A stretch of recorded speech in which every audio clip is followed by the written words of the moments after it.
गांव रामपुरवा में बारिश का मौसम अपनी पूरी ताकत से उतर आया था। आसमान में बादल गरज रहे थे, बिजली कड़क रही थी और ज़मीन पर कीचड़ ही कीचड़ हो गया था। चारों ओर पानी ही पानी फैला था, जैसे खेत, गली और रास्ते सब एक तालाब में बदल गए हों।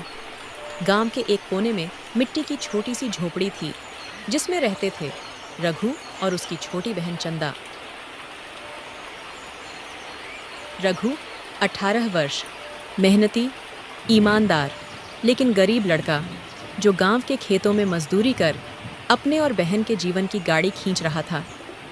चंदा 12 वर्ष, चुलबुली, समझदार और रक्षाबंधन के दिन अपने भाई की कलाई पर राखी बांधने का सपना देख रही थी।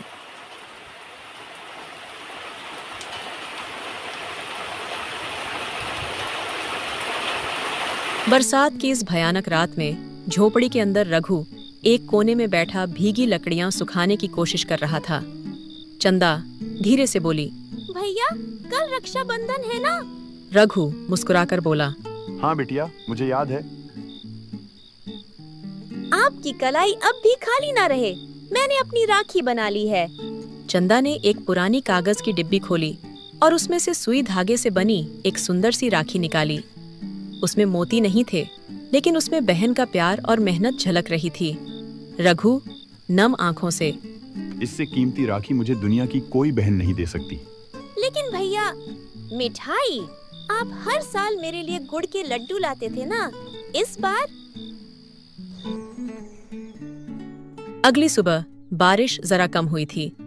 गांव के मंदिर की घंटी धीमे धीमे बज रही थी और बच्चे खेत के पानी में कागज की नाव चला रहे थे। लेकिन रघु की चिंता अलग थी। वह गांव के पंसारी की दुकान पर गया, जहां मिठाइयां बिक रही थीं। रघु धीरे से पूछा, लल्लू काका, 5 रुपए में कुछ लड्डू देंगे? लल्लू काका हंसकर बोले, अरे रघु, इस बार गुड़ महंगा है, 5 रुपए में एक भी नहीं मिलेगा। रघु उदास मन से लौट पड़ा। रास्ते में उसके पांव कीचड़ में धंसे जा रहे थे, लेकिन उसका दिल बहन की मुस्कान को सोचकर और गहराई में डूब रहा था। तभी उसे एक पुरानी टूटी चारपाई के नीचे कुछ चमकती चीज दिखी, एक पुराना सिक्का। उसने सिक्का उठाया और गांव के कबाड़ी वाले नंदू के पास गया। भैया, ये सिक्का बेचूं? कुछ मिलेगा? नंदू देखकर बोला, ये तो प्राचीन है, अच्छा माल है, 20 रुपए दूंगा। रघु की आंखें खुशी से चमक उठीं।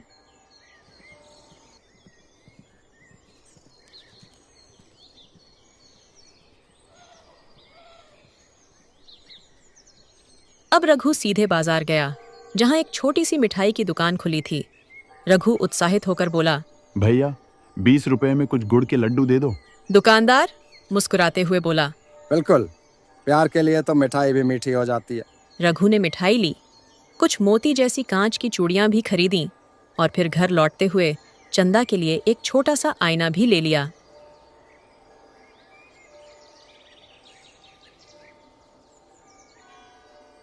झोपड़ी में पहुंचकर वह चुपचाप बैठ गया। सुबह जब चंदा जागी तो उसने देखा उसके सिरहाने मिठाई का डिब्बा, चूड़ियां और आईना रखा है।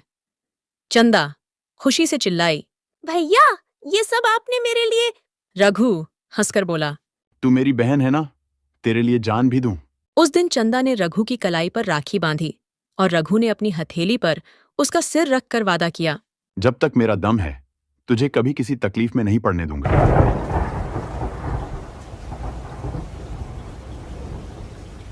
रक्षाबंधन की दोपहर बीती ही थी कि आसमान फिर से काले बादलों से भर गया। गरजते बादलों के साथ तेज हवाएं चलने लगीं और देखते ही देखते बारिश शुरू हो गई। लेकिन यह साधारण बारिश नहीं थी, ये थी कहर की बारिश। गांव की नदी बड़वा नाला, जो अब तक शांत थी, अचानक उफनने लगी। पानी झोपड़ियों में घुसने लगा। लोग अपने सामान समेटकर ऊंची जगहों की ओर भागने लगे। रघु और चंदा की झोपड़ी भी इससे अछूती नहीं रही। दीवारें टपकने लगीं, फर्श पर पानी भर गया। चंदा डरते हुए बोली, भैया, ये पानी अंदर कैसे आ गया? रघु चिंतित होकर बोला, नदी का पानी बढ़ गया है चंदा, हमें जल्दी कुछ करना होगा। रघु ने फटी हुई टीन की छत के नीचे कुछ सामान समेटा। पुराने कपड़े, चंदा की स्कूल की किताबें और राखी की वो डिब्बी जिसमें चंदा की बनाई हुई राखियां रखी थीं। गांव का दृश्य अब पूरी तरह बदल चुका था। झोपड़ियां ढह रही थीं, मवेशी बह रहे थे, बच्चे रो रहे थे और औरतें सिर पर गठरी रखकर ऊंचे बांध की ओर भाग रही थीं।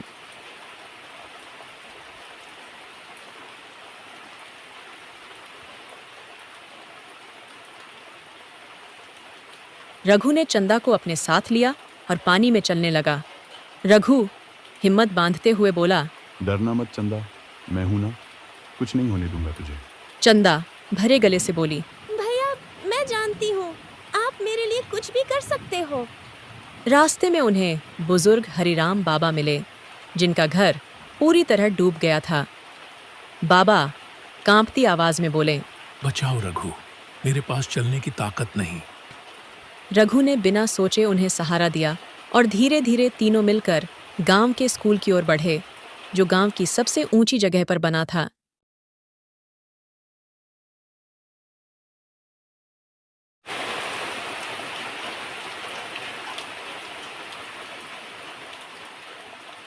गांव के प्राथमिक विद्यालय की इमारत अब अस्थायी राहत शिविर बन चुकी थी। लोग वहां भीगते ठिठुरते जमा हो रहे थे। गांव के प्रधान, मास्टर जी और 2-3 नौजवान वहां सबको जगह देने की कोशिश कर रहे थे। सबको एक कोना दे दो, बच्चों और औरतों को भीतर रखो। रघु ने चंदा को एक कोने में बिठाया, उसे अपनी शॉल ओढ़ाई और खुद भीगी जमीन पर बैठ गया। रात भर बारिश थमती नहीं दिखी।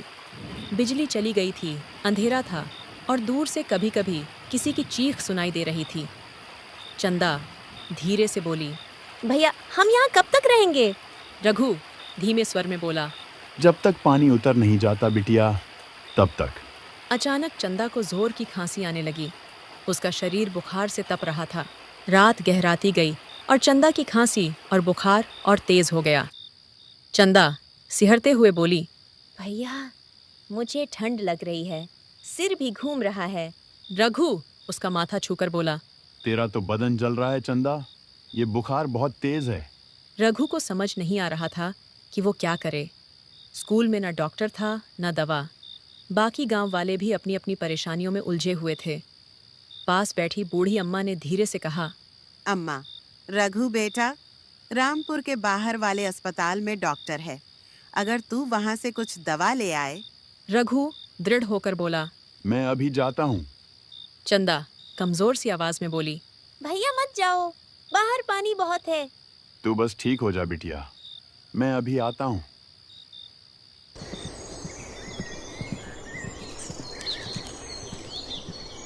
रघु ने 2 पुराने बोरे की तरह प्लास्टिक की थैलियों को अपने पैरों में बांधा और निकल पड़ा उस भयंकर बारिश में।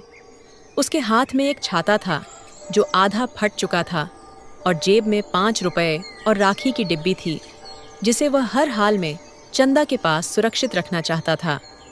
रास्ता पूरा पानी में डूबा था। जगह जगह पेड़ गिरे हुए थे और एक जगह कीचड़ में उसका पैर बुरी तरह फंस गया।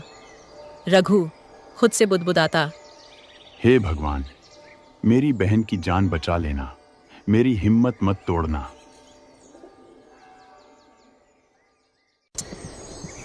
एक जगह नदी का तेज बहाव उसके रास्ते को काट चुका था, लेकिन वहां गांव का एक पुराना पुल था जिसे पार करना जिंदगी और मौत के बीच चलने जैसा था। रघु पुल को देखते हुए बोला, बस एक बार पार हो जाऊं। रघु ने सांस रोकी और हिम्मत करके पुल पार किया।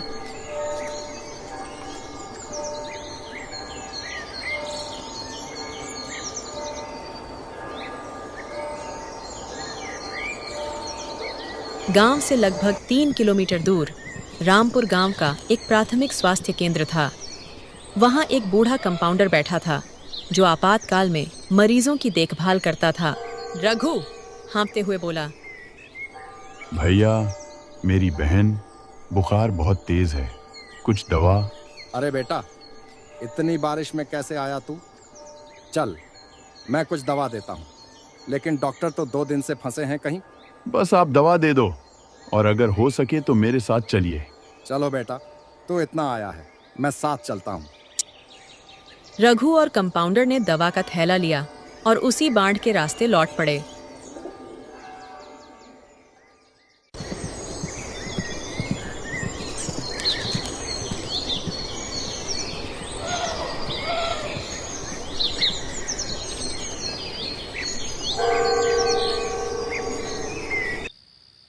जब रघु कंपाउंडर के साथ स्कूल के राहत शिविर में पहुंचा, तब चंदा की हालत और बिगड़ चुकी थी। उसकी आंखें अधखुली थीं और बुखार से पूरा शरीर कांप रहा था। रघु घबरा कर बोला, चंदा, मैं आ गया। देख, दवा ले आया हूँ। चंदा कमजोर स्वर में बोलती है, भैया आप ठीक तो हो ना? कंपाउंडर जल्दी से दवा निकालते हुए बोला। तुरंत सिर पर पानी की पट्टियां रखो और यह दवा पिलाओ। यह मलेरिया जैसा लग रहा है। रघु ने चंदा का सिर गोद में लिया और पट्टी रखते हुए बोला। रघु आंखों में आंसू ली बोला, तू मुझे छोड़कर कहीं नहीं जाएगी चंदा। तुझसे मेरी सांसें जुड़ी हैं। रात का अंधेरा था। बारिश अब धीमी पड़ चुकी थी, लेकिन बिजली अब भी नहीं आई थी। लोग टीन की छतों पर मोमबत्तियां जलाकर बैठे थे। रघु अब भी चंदा के पास बैठा था, उसकी नब्ज थामे। चंदा धीरे धीरे आंखें खोलती है और बोली, भैया क्या आप मुझे फिर से राखी बांधने दोगे? रघु ने हंसते हुए अपनी कलाई आगे कर दी। चंदा ने कांपते हाथों से एक धागे की राखी निकालकर रघु की कलाई पर बांध दी। रघु गले लगाते हुए बोला, राखी तो तूने पहले ही बांध दी थी, लेकिन ये आज मेरी जीत की राखी है। तू जीत गई चंदा, तू जंग जीत गई। गांव के लोग ताली बजाने लगे और पहली बार उस भयानक बारिश के मौसम में एक मुस्कुराहट फैली। तुमने जो किया वो कोई बड़ा आदमी भी नहीं कर पाता बेटा। तू सच्चा भाई है। साल गांव का रक्षाबंधन तेरे नाम रहेगा।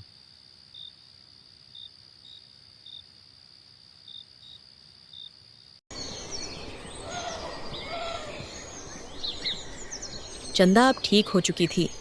वह फिर से पहले जैसी हंसमुख और चंचल दिख रही थी, लेकिन अब उसमें एक नई गंभीरता भी थी। भैया मैं बड़ी होकर डॉक्टर बनूंगी ताकि किसी को बरसात में यूं तकलीफ ना उठानी पड़े।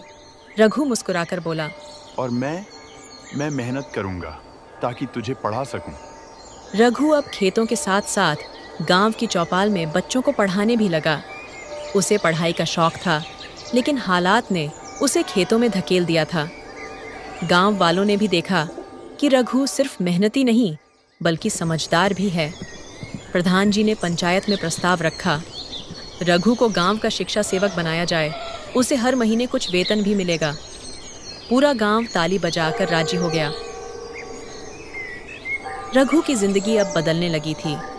वह सुबह खेतों में काम करता, दोपहर बच्चों को पढ़ाता और शाम को चंदा के साथ बैठकर उसकी किताबों में मदद करता। बरसात के बाद गांव में सरकारी योजनाएं आईं। टूटी झोपड़ियों के बदले ईंट के घर बनने लगे। रघु चंदा से बोला, अब तेरा सपना भी बनेगा और हमारा घर भी। जब मैं डॉक्टर बन जाऊंगी तो सबसे पहले गांव के लिए अस्पताल खोलूंगी और उसका नाम होगा रघु चाचा स्वास्थ्य केंद्र। रघु ने उसे गले से लगा लिया। 1 साल बीत चुका था। फिर से रक्षाबंधन का दिन आया। इस बार गांव में धूप थी। कोई बाढ़ नहीं, कोई डर नहीं। चंदा ने रघु के लिए बाजार से नई राखी खरीदी थी और साथ में एक कागज पर कुछ लिखा था। जब राखी बांधी तो रघु ने वही सवाल किया। रघु हंसते हुए बोला, इस बार क्या मांगोगी बहना? चंदा कागज देते हुए बोली, आप इस पर दस्तखत कर दो। श्री रघु पेपर पढ़ता है। रघु, ये वचन देता हूँ कि मैं चंदा को डॉक्टर बनाने के लिए जी जान से मेहनत करूंगा और खुद कभी हार नहीं मानूंगा। रघु ने कांपते हाथों से दस्तखत कर दिए। आज तेरे लिए सिर्फ राखी नहीं, मेरी जिंदगी की डोर भी है। चारों ओर मिठाई बंटी, बच्चे नाचे और गांव में सबसे अनोखा रक्षाबंधन मनाया गया, जहां राखी केवल धागा नहीं थी बल्कि सपनों, वचनों और प्रेम की एक मजबूत डोर थी। जब रिश्ते सच्चे हों और इरादे मजबूत, तब सबसे गहरी बारिश भी सपनों को नहीं डुबो सकती। ये थी कहानी भारी बरसात में गरीब का रक्षाबंधन, एक भाई की ममता और बहन के सपनों की। कहानी अच्छी लगी हो तो लाइक करें और चैनल को सब्सक्राइब करें, जिससे हमारी नई नई कहानियों की नोटिफिकेशन आपको मिलती रहे। धन्यवाद।